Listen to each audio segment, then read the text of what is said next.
copertoni nuovi che in realtà hanno 4.000 km ma vanno benissimo. Nuovi praticamente. Praticamente nuovi. Domani si parte.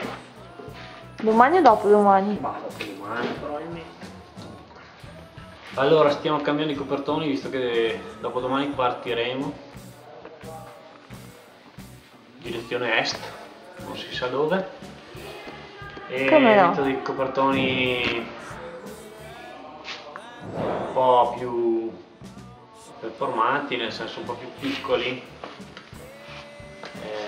che sono adatti a tutti i terreni. Insomma, prima avevamo sul nostro mountain bike copertoni da fuoristrada, questi vanno bene anche sull'asfalto, probabilmente ne faremo un po' questo viaggio. Poi monteremo portapacchi e cambierò i freni, insomma una revisione completa della mountain bike, pronti per partire dopodomani.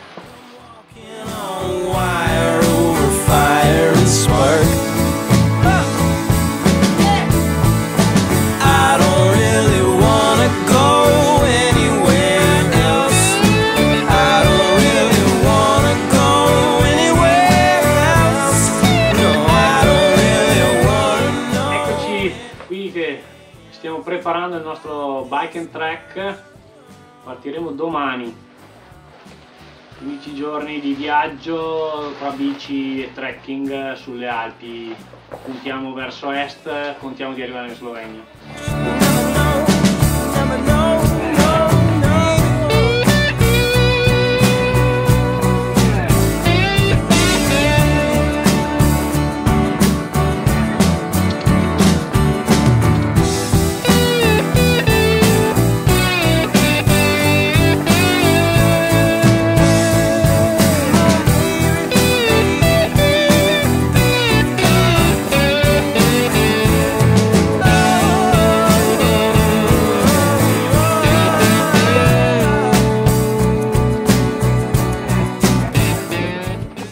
Quanto, quindi noi siamo pronti per partire. Bike and track ci attende, la fatica delle Alpi fino alla Slovenia e sicuramente anche il piacere.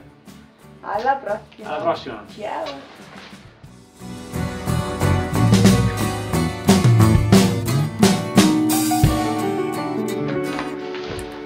Pronti alla partenza!